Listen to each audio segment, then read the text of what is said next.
Hurle maintenant si t'es pas misogyne. Vous connaissez ou pas lui les gars? Mission pour enfants qui cachait une secte pédophile. Vous ouvrez les yeux d'une sieste un peu trop longue. Réveillé par la sonnette de votre appartement. Vous vous hâtez vers la porte, et en arrivant, rien à l'horizon. À part un colis sur le seuil de votre porte. Vous le ramassez, le déballez, et à l'intérieur, s'y trouve une cassette VHS. Ah ouais, il est fou, ouais, il est fou. Je sais pas si c'est rec et tout, mais il est trop fort. Une émission chrétienne destinée aux enfants. Alors, naturellement, puisque vous ne décelez rien d'alarmant, vous le montrez aux vôtres. Sans savoir que l'action a priori anodine que vous venez de faire allait changer leur vie à tout jamais, et très probablement la vôtre aussi. Car malgré l'apparence innocente de ce premier épisode montrant un grand-père et sa famille, vous veniez de placer les vôtres devant très certainement le programme pour enfants le plus sombre de tous les temps. Il est très très fort. Très fort. Comme vous pouvez le voir, ce programme pour enfants est composé de marionnettes à apparence humaine, formant une famille de 5. D'abord, il y a le chef de cette famille, Grandpa, qui représente la figure paternelle et religieuse du groupe. Il paraît calme et rassurant, et représente un modèle infaillible, un modèle à imiter et surtout une figure impossible à contredire, que l'on doit écouter aveuglément. Hello, children. There's the audience. Let's wave hello. Say hi to the kids. Hello. God bless you. Hi. And look at our pretty girls today.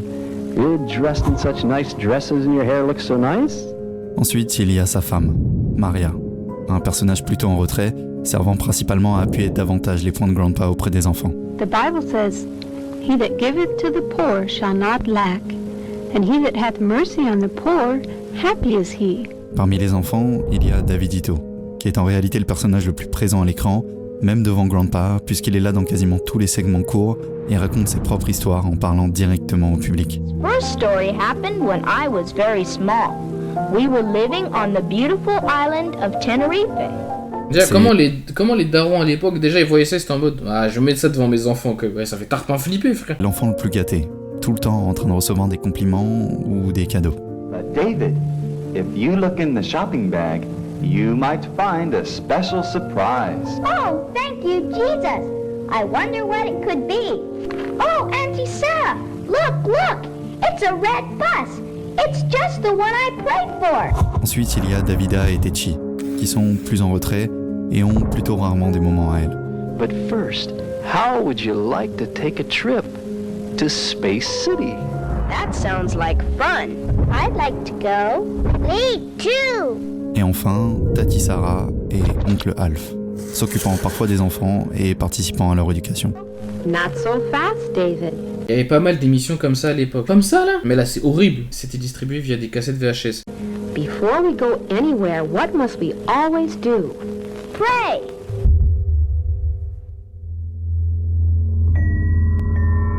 Pour parler de l'émission en elle-même, chaque épisode de Life with Grandpa est indépendant, sans réelle continuité narrative. Un épisode se compose généralement de plusieurs scènes courtes, visant chacune à illustrer des leçons différentes et souvent marquées par des chansons qui sont d'ailleurs très importantes. You don't have to be down on your hands and knees, praying frantically to be heard.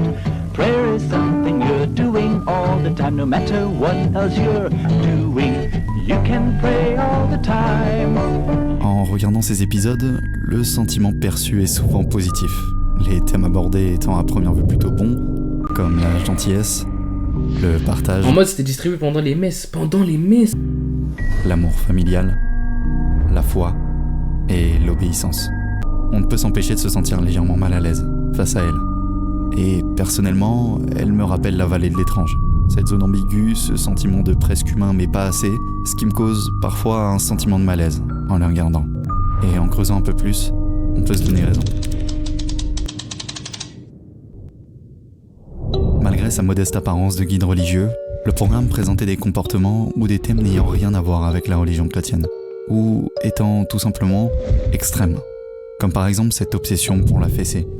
Jesus loves you and will take care of you always, even when you're Bonne nuit les petits, c'est moins terrifiant que ça. Bah, c'est même pas du tout terrifiant. naughty. But sometimes, if you've been disobedient, he'll take care of you with a spanking to try to make you be good. Ou pour l'obéissance. You were disobedient. So Jesus gave you a little spanking, didn't he? Yes, Grandpa, I'm really sorry. And what lesson did you learn from this accident, Davida? That I shouldn't have been disobedient. That's right. And so the Lord had to teach you a hard lesson for your disobedience. Always remember, the right thing is to obey. Je préfère Bob l'éponge. Children, are you all right? Yes. Yes. I warned you to settle down, but you disobeyed and didn't listen. So we're going to have to give you both a good spanking. Oh là Jesus là. thanks us because he loves us and wants us to obey and be good.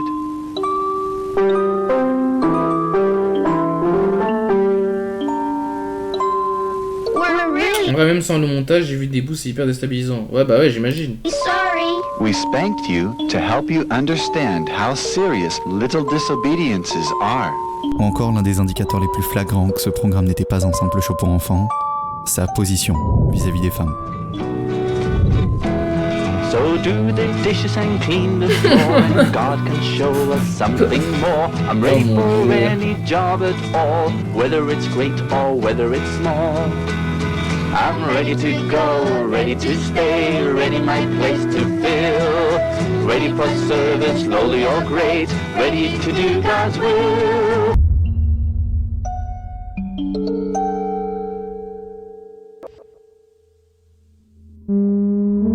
Le message derrière cette musique est très réducteur. Pour faire simple, selon la volonté de Dieu, l'unique but des femmes serait de cuisiner, faire le ménage et procréer. Et comme si ce n'était pas assez, il continue à essayer d'enfoncer dans la tête des enfants cette idée de confiance aveugle et d'obéissance extrême, en le répétant en boucle, encore, encore et encore. Hurle maintenant si t'es pas misogyne. Je dis, vous savez, il y a sûrement des parents aujourd'hui, genre anglophones, qui chantent cette chanson par cœur encore, hein, tellement ils l'ont entendue à la télé. Hein. Continuant dans la même veine, dans un autre épisode, on peut y voir une musique, avec Grandpa déguisé en scientifique et Ou un surtout père qui dort. sa femme. Mais dans Si mon c'est temps. encore comme ça qu'on peut l'appeler. On peut clairement y voir un robot avec de longs cheveux et une poitrine féminine dénudée, censé représenter sa femme. Ça va, Ou Jérémy du moins une femme. Et contrairement aux allusions que l'on a pu voir un peu plus tôt, cette fois-ci, cette musique est clairement perverse. Puisqu'en plus de voir Grandpa caresser la poitrine du robot à plusieurs reprises, on peut clairement comprendre des allusions dans la musique en elle-même. And she makes funny noises just to get his attention. She rolls on her wheels and follows him around like a magnet. Mais la vérité, c'est que tout ça a été loin d'être le pire autant de cette émission, à cause d'un personnage, When she gets excited. devant nous depuis le début. Grandpa. J'ai bandé un max sur le robot. À Ouais, côté de vas-y. cette série, il existait un livre, Life of Grandpa. Également, un guide religieux destiné aux jeunes enfants censé accompagner le programme sous forme de livre. Il reprend les personnages du même univers avec également pour objectif de guider les plus jeunes vers une façon saine de vivre leur vie. Mais ce livre avait également une part d'ombre, bien plus grande que celle des cassettes. Le cas le plus connu se trouve dans un chapitre s'appelant Vrai Père. Dans celui-ci, Tetchi demande à Grandpa pourquoi, alors qu'ils sont nés dans le même pays, Davidito et Davida ont une couleur de peau différente. Davidito étant plutôt mat de peau et Davida blanche. Et comme réponse, Grandpa leur a répondu que c'est parce que leur mère avait couché avec d'autres hommes. Tu vois, Dieu a utilisé Timothy et Carlos uniquement pour baiser maman, afin que je puisse vous avoir tous les deux. C'était comme des instruments, ou des outils que Jésus a utilisés pour vous créer. Gloire au Seigneur. Et du coup, il y a l'équivalent de cet échange-là dans la série ou pas? Et comme si le langage inapproprié n'était pas assez, il y a littéralement des scènes explicites, montrant l'acte. Quoi? Le contenu érotique ne se fait pas rare au sein du livre, puisqu'on peut en voir à de nombreuses autres reprises. Et tout ça nous amène à nous poser une question. Pourquoi montrer tout ça aux plus jeunes? Et une partie de la réponse se trouve sous nos yeux en ce moment même. J'écris ça dans des livres pour l'enfant. Bah apparemment. Hein. Comme dit plus tôt, Grandpa est une marionnette anthropomorphe, c'est-à-dire qu'elle se rapproche d'une apparence humaine. C'est le cas pour une raison précise, car elle se base sur un réel humain. Make your body my temple and I'll come in. This is the temple of God today. Il est freaky de ouf, lui. 1919, naît dans une famille très religieuse, David Berg. Il grandira pour se rapprocher à son tour de la religion chrétienne, mais assez rapidement, Il s'est senti comme en décalage avec les gens qui l'entouraient. Ses idées étaient considérées comme trop extrêmes selon l'église traditionnelle. Il est persuadé d'être directement inspiré par Dieu, prêche un christianisme radical et privilégie l'émotion au-dessus de la raison. Alors très vite, il se sent limité. Ce besoin d'en avoir plus le ronge de l'intérieur. Mais en vrai, entre nous les gars, vous le voyez, ça se voit, il est fou. Il devait créer son propre groupe. Alors dans un premier temps, il se mit à rejeter les églises traditionnelles, les accusant de soi-disant trahir le vrai message de Jésus. Puis il alla prêcher dans les rues, dans le but d'attirer des personnes désorientées, des personnes qui n'ont absolument aucune idée de ce dans quoi ils s'embarquent. Il les appelle à abandonner leur famille, leur passé, et de créer leur nouvelle vie avec Jésus. Alors, ces jeunes déjà fragilisés socialement avaient enfin l'impression que quelqu'un s'intéressait à eux. Le groupe se forme. Berg fonde Teens for Christ, qui deviendra plus tard Children of God, et enfin The Family, composé à la base de jeunes hippies, drogués, marginaux, faisant littéralement tout ensemble, manger, dormir, prier, encore et encore. Dans le groupe, David devient peu à peu une figure intouchable, et arrive à les convaincre que Dieu l'a choisi lui pour les guider eux. Il fait une sorte de secte, non? Bah ça se voit. C'est que cette question, bah c'est évidemment que c'est une secte. Qu'ils font partie d'un plan divin de restauration du christianisme, que la fin du monde est proche, et que seuls eux, les gentils de l'histoire, peuvent y remédier. Et c'est à ce moment que le groupe devient une réelle secte et va s'expandre de plus en plus. Pendant les 2 premières années, elle comptait environ 100 à 200 membres. Et en l'espace de 10 ans, elle atteint la dizaine de milliers de membres, comptant non plus seulement des drogués, mais... Comment il y a autant de gays que sur Terre, frère. Puis après, il va toucher les femmes du groupe, c'est sûr. Mais c'est sûr que même quand ils étaient 5, il l'a déjà fait. aussi des familles. Et malgré qu'aujourd'hui cette façon de former un culte peut paraître très banale, à l'époque, ça marchait bien. Et alors qu'au début il commençait plutôt doucement, en apprenant de simples leçons de la Bible, avec le temps, Berg a commencé à écrire ses propres enseignements sous forme de lettres, qu'il nommera les Moe Letters, en expliquant à ses disciples que ces lettres doivent être prises autant, voire plus au sérieux que la Bible. Et avec ça, il avait un objectif bien précis, s'éloigner du système judiciaire américain. Dans une de ses lettres, David explique que Dieu va détruire les États-Unis, et alors que tous ses disciples doivent quitter le pays sur le champ pour aller se disperser dans plein d'endroits du monde différents où ils pourraient vivre seuls. Ce qui a mené à une migration massive de 130 communautés se séparant dans plus de 70 pays différents, se retrouvant Que du coup, ça secte va se répandre dans le monde entier. maintenant seul et en dehors des États-Unis. Il était maintenant temps pour lui de passer à l'étape supérieure. David a alors commencé à étendre ses restrictions, en commençant par les médias que les disciples avaient le droit de consommer. Il leur explique que les contenus divertissement classiques empoisonnent leur esprit et qu'ils doivent désormais consommer exclusivement des médias produits par The Family. Des médias, surtout produits par Berg lui-même, expédiés directement à domicile. Des centaines de films, musiques, émissions, lui permettant de pouvoir enrôler les membres encore plus. Ces mêmes membres qui commençaient à nourrir leurs propres enfants de ces mêmes médias, construisant leur éducation autour des principes de Berg, comme ne jamais contredire ses parents, en passant le même message, Trust and Obey. Et parmi ces médias se trouvait Life with Grandpa, justement, qui réitérait ce message encore et encore, l'obéissance, la confiance aveugle, mettent jamais en question les enseignements de la secte. Le pire dans tout ça, c'est que dû au fait que les épisodes soient expédiés directement à domicile, il n'y avait aucune régulation, ce qui permettait à Berg de pouvoir faire passer ce qu'il voulait et d'acquérir avec le temps une emprise mentale totale sur ses disciples.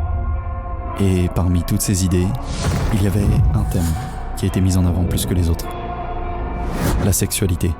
Tout ça pour être freaky, hein. Vous imaginez tout ce qu'il a fait pour être un freaky? David Berg était obnubilé par la pensée du sexe. Selon lui, Jésus prônait un amour libre. Il encourageait alors les rapports entre membres mariés et non mariés, et parfois même les rendait obligatoires. Il voyait la jalousie comme un péché, et incitait à partager son partenaire. Il faisait alors passer les membres qui refusaient comme égoïstes. Il vivait alors dans une pression constante. La plupart des enfants voyaient leurs parents changer de partenaire régulièrement, ou même être séparés délibérément par la secte. Mais ça ne s'arrête pas là. Berg encourageait également la polygamie, en citant des figures bibliques comme Abraham ou David pour légitimer ça. Les femmes étaient donc encouragées à avoir plusieurs hommes et inversement. Il n'était donc pas rare que les enfants aient des parents collectifs, ou ne connaissent même pas leurs parents biologiques. Alors afin de propager sa philosophie de plus en plus, Berg a décidé de créer une méthode ayant pour but de recruter plus de gens, ce qu'il appellera le flirty fishing. Cette technique consistait à former les femmes, à séduire et coucher avec des inconnus. Mais il est fou, voilà, il est fou ce mec. Cette méthode n'était pas facultative, elle était obligatoire. Berg envoyait des formulaires à remplir pour vérifier que la méthode était effective. Il avait des donneuses de gaufres. Mais il est malade. Les femmes devaient répondre combien de flirty fishing était pratiqué pour s'assurer qu'elles étaient à la hauteur, sous peine de répercussions. Et malgré que beaucoup de femmes ne souhaitaient pas participer à ça au début, le fait qu'elles aient tout abandonné pour la secte voulait dire que leur exclusion du groupe leur serait fatale. Ah ouais. Elles étaient prises au piège. What Alors ça a the augmenté. fuck? Entre 74 et 87, plus de 250 000 pêches ont été effectuées. Des milliers menant à des relations sexuelles. Ce qui a causé de nombreux traumatismes, dont Berg était totalement au courant, puisqu'il les poussait littéralement à le faire en connaissance de cause. Il disait lui-même dans ses lettres qu'il y aurait obligatoirement des agressions sexuelles violentes qui allaient se produire, mais que pour vivre, elle devait simplement ne pas résister et ne pas crier. Mais c'est un Et que malade. si elle décidait de porter mon plainte, Dieu. c'était alors risque et péril. Encore une fois, comme si les femmes étaient de simples robots munis d'un algorithme devant se vendre sans broncher, faire la vaisselle, le ménage et obéir. Exactement comme la représentation qu'on a pu voir dans Life with Grandpa avec le robot. Quoi, la vie de la mère. Toutes ces pratiques gravitant autour du sexe étaient toutes issues d'une seule et même loi. Et parmi tous les comportements qu'amenait cette règle, il y en avait un bien plus scandaleux que les autres.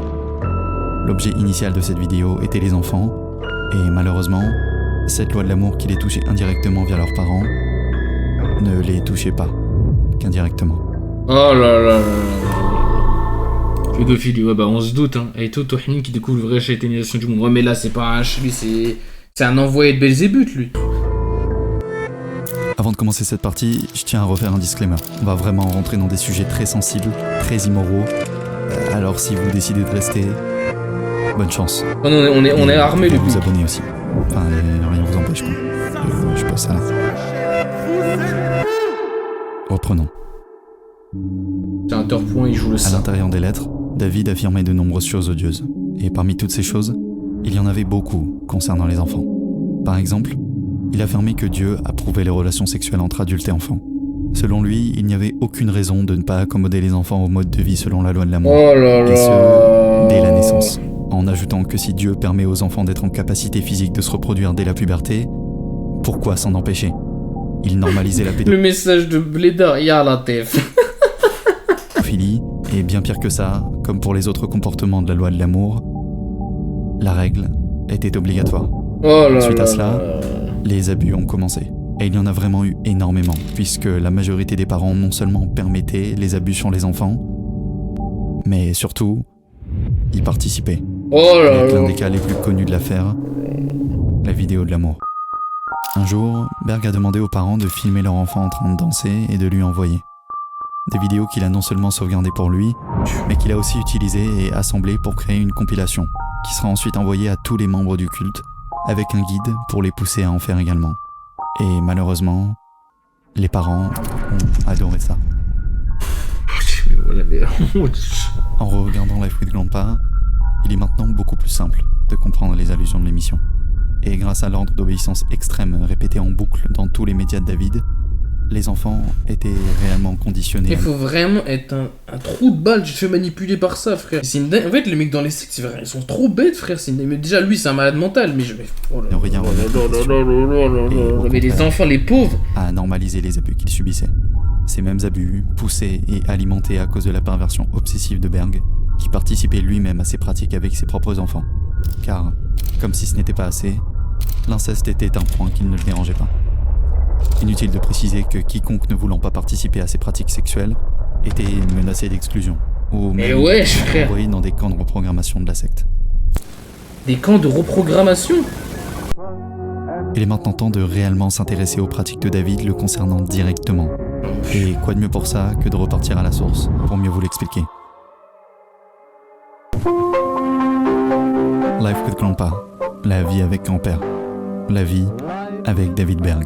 Ce titre est très parlant, puisque David qui incarne Grandpa n'est pas le seul Bonsoir, personnage Shai. qui a son équivalent dans la vie réelle, car les enfants de Grandpa et sa femme représentent sa vraie femme et ses petits-enfants.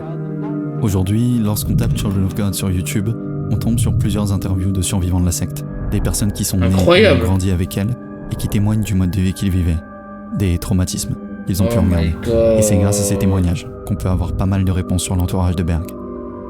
D'abord, Karen Zerby, l'incarnation de Mother Maria dans Life with Grandpa. Un petit peu à l'instar de son personnage, c'était la femme de David, qui l'aidait à gérer la secte. Sarah Kelly, Tati Sarah, qui avait pour rôle de punir les enfants rebelles du camp de prisonniers. Davida Kelly. Mais non. Davida. Des survivants ou c'est des. Attends, j'ai mal compris, les gars, je suis désolé. C'est des gens, genre c'était des enfants qui ont grandi dans la secte et là ils ont parlé, ou c'est des gens qui étaient juste dedans et qui ont survécu? Dans la série, c'est sa belle-fille qui Les explique deux. dans une interview qu'elle faisait partie des consacrés de Berg, c'est-à-dire selon la loi de l'amour, des femmes qui... C'est les acolytes peut-être. Ah bah, je sais pas. Mais c'est connu, cette secte, j'ai l'impression d'avoir déjà entendu Children of God Requiem. Mais ça doit être super connu. étaient sexuellement disponibles. Et j'utilise le mot femme, mais il est important de préciser qu'à ce moment-là, ce n'était qu'une enfant. Oh là là. De 5 ans. Techi Zerbi, dans la vraie vie. Elle aussi a été sexualisée. Ah, il a une moustache bizarre, le truc là. Pas, où Berg expliquait ses fantasmes à propos d'elle quand elle était encore une enfant. Et ce, sans parler des rumeurs qui disaient qu'elle aurait été sexuellement agressée par lui. Oh. Enfin, l'enfant le soi-disant plus gâté, Davidito. Et si vous pensiez que vous aviez passé le pire dans cette vidéo, laissez-moi vous dire, vous avez tort. Ricky Rodriguez, l'enfant biologique de sa mère, Karen Zerbi, qu'elle a eu à cause des relations sexuelles du flirty fishing, ce qui en fait le beau-fils de Berg. Il le verra comme une naissance miraculeuse, un enfant choisi par Dieu, qu'il nommera alors Davidito, en hommage à lui-même. Dès sa naissance, David le fit devenir une figure d'adoration, une sorte de messie de la secte. Il disait publiquement que ce serait Davidito qui les sauverait tous. Pas de messie, frère, pas de messie. Encore une fois, le parallèle entre Life of Grandpa et la vraie vie, où Davidito était le personnage le plus mis en avant. Son éducation a été exclusivement celle de la secte. Et c'est le fait qu'il soit une célébrité dans celle-ci qui nous permet d'avoir plein de détails par rapport à sa vie dès la naissance. Car Sarah a tenu un journal de plus de 700 pages sur lui. Elle et Berg considéraient que l'éducation qu'il recevait était un guide parfait à documenter absolument, et parmi toutes ces histoires, il y en a sur sa vie sexuelle. Oh là là, mais c'est... Oh mon Dieu, c'est dégueulasse. Oh là là. Hello, children. Elle en avait des choses à dire, là, une amère, Like to hear Natsu. some exciting prayer adventures? This first story happened when I was very small. L'histoire de Davidito, c'est le nom du recueil de Sarah, dans lequel on parle d'attroupement sexuel normalisé sur Davidito alors qu'il n'avait qu'un an, son exposition à des adultes en train d'avoir des relations sexuelles, où Sarah le décrit même comme manifestant de la jalousie, ce qui est ridicule, puisqu'il n'avait que 3 mois à ce moment. Plus tard, Berg mettra même en avant le fait de masturber et de faire une attention aux enfants dans le but de laver leurs parties intimes. Et que le soi-disant plus simple pour ça était de le faire sous la douche. Tout ce dont on a parlé depuis le début se passait dans l'ombre. Mais l'histoire de Davidito ayant fait énormément de bruit, c'est une des premières pièces du puzzle qui a été découverte, puisque le livre a fuité. L'histoire a alors commencé à devenir connue un peu partout dans le monde, et les yeux ont commencé à se tourner vers la secte. Même si, malgré que le livre soit une que preuve des têtes tangible, de fous, voilà. dans les faits, rien de concret n'est arrivé à part quelques mineures condamnations. Et malheureusement, celles-ci n'ont rien changé à l'éducation odieuse que recevait Davidito. Et plus il grandissait, plus ces choses-là prenaient de l'ampleur pour lui, jusqu'à ce qu'au bout d'un moment, même si le seul référentiel qu'il avait eu toute sa vie était celui de la secte, c'en était trop.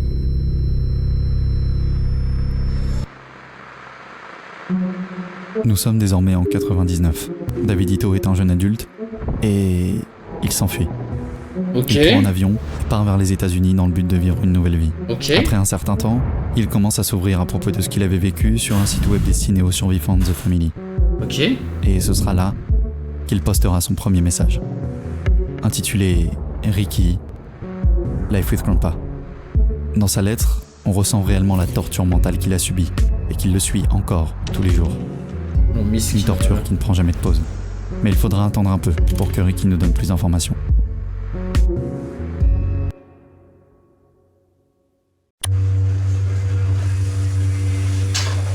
Well, hey everyone, this is Rick, and I am making this video, well, for many reasons, I guess. Ce que vous venez de voir, c'est une vidéo confession. Une vidéo de 47 minutes où l'on peut voir Ricky. Il est calme d'apparence, dans son appartement, assis sur une chaise. À ce moment-là, il a 29 ans. Il vit toujours aux États-Unis et il est brisé, encore traumatisé de ce qu'il a vécu plus jeune. Il paraît instable, comme s'il pouvait vriller à tout moment. Tu m'étonnes, frère, il veut faire justice lui-même. Il n'arrive plus à supporter le fait que les ordures lui ayant fait subir ça à lui et à sa sœur et à tous ses autres enfants soient encore en liberté et surtout en train de continuer leur agissement. C'est cette vidéo qui marquera un tournant dans toute notre histoire, puisqu'il confesse tout ce dont il se souvient. 300 000 les vues, nombreux abus c'est qu'il a dingue. subis, ainsi que son dressage sexuel dès l'enfance. Il parle de sa mère, Karen, de la femme qu'il gardait, Angela Smith, une femme ayant activement participé aux abus sur les enfants. Rick essaye de rassurer les survivants de la secte en leur disant qu'ils n'étaient pas fous, que c'était pas l'amour de Dieu mais simplement la perversion d'un seul homme qui a détruit leur vie. Puis il nous raconte son plan. Pour autant, il ne s'excuse pas pour les futurs actes qu'il compte commettre. Il a déjà tout essayé, le silence, le pardon, la thérapie, mais rien ne fonctionne. Il est obligé de se venger là dans cette briser l'abcès, une bonne fois pour toutes. Alors allons-y. David Berg étant mort en 94, il a mis un son d'edit là. C'était sa mère, Karen, qui avait pris le rôle de Berg depuis sa mort. Depuis qu'il s'était enfui, il n'avait eu aucune nouvelle d'elle, et elle était introuvable. Cependant, il y avait encore la possibilité de contacter Angela Smith, la personne ayant le plus abusé de lui. Il la contacte dans le but d'avoir plus d'informations sur sa mère, en prétextant avoir regretté son choix et vouloir revenir dans environ la secte. 5 minutes. Il demande une rencontre et l'invite à dîner. Une fois Angela arrivée, ils se mirent à parler calmement dans un premier temps. Mais dans un second, la discussion commence à escalader lorsqu'il la confronte sur ce qu'elle lui a fait subir. Et le temps s'arrête quelques secondes. En l'espace d'un instant, le cerveau de Ricky se remémore toutes les atrocités. Bah ouais frère. Et la vis qui supportait toute la raison de Ricky saute. Et bah il va la monter en l'air. Il se lève et se jette sur un couteau puis plante Angela dans le bras. Ah ouais Avant frère. même qu'elle puisse faire quoi que ce soit, il lui tranche la gorge. Ah ouais. D'un coup de lame. Net. Vous croyez quoi Réalisant ce qu'il frère? a fait, il est pris d'un élan d'angoisse. Il prend une arme à feu, ses clés de voiture et quitte la ville, conduisant pendant des heures en direction de la Californie, l'endroit où des dizaines d'années auparavant, David Berg avait formé ce qui deviendra The Family. Pendant la route, il rumine, appelle son ex-femme, se confesse sur tout ce qu'il a fait, les raisons de pourquoi cet acte odieux. Elle y entend un homme rongé par la haine et la rancœur. Un homme assoiffé d'une revanche sur la vie. Et malgré sa vengeance partiellement réussie, il se sentait encore pire. C'était fait. Il avait enfin cédé à ses idées les plus sombres. Et au point où il en était, pourquoi ne pas aller jusqu'au bout? Bah ouais le big. Il arrête la voiture dans un parking et se met à penser. Jusqu'à ce que ça en devienne trop pour lui. Éteignant le peu de lumière qui restait en lui. Oh là là.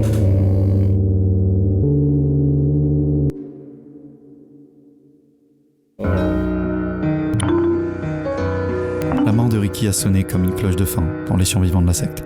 Aussi triste que ce soit, sa mort a réellement contribué à mettre en lumière les agissements de la secte pour le Ils ont ruiné sa vie frère. aussi pour ceux encore présents dans The Family.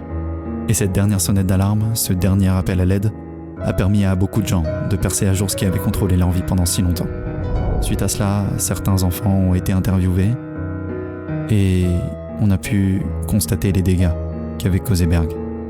If you show it to other people, they don't understand. That stuff's not supposed to be publicized. So many people think sex is wrong. So many people hate us. But we just telling them the truth. We're just telling them it's not wrong. We're just telling them that there's nothing wrong with it. And here come these publicizers showing them to everybody, making everybody think it's wrong.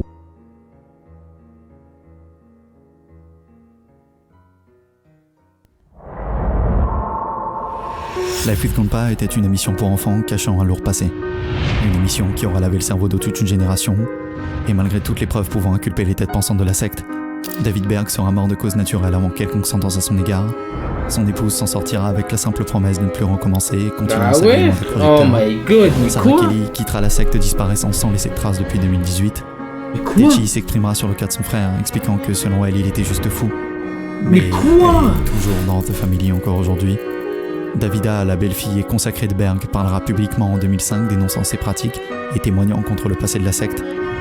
Et alors, The Family poursuivra son bout de chemin, prenant désormais de soi-disant règles strictes contre l'abus des enfants, mais n'ont jamais démenti les méthodes de Berg pour autant, laissant derrière des centaines et centaines de survivants traumatisés à vie, témoignant du mieux que possible sur Reddit ou à la télé, insistant sur le sentiment de rancœur ineffaçable du fait que malgré toutes les preuves documentées et les plaintes publiques, les dirigeants de la secte n'ont jamais été réellement punis pour leurs actes. Et enfin, trouvable aujourd'hui, documentant les passages les plus soft du livre, faisant de lui un lost media, et laissant derrière une possibilité que le contenu que les enfants ont vu à l'époque était bien pire que ce que j'ai pu vous montrer. Ce qui, sans le moindre doute, fait de Life with Grandpa l'émission la plus sombre ayant jamais existé. Eh bah purée. Et c'est un vrai youtubeur comme on en fait plus ce mec. Hein. Purée. Incroyable vidéo. Je vais liker carrément. Ah non vraiment c'était très bien.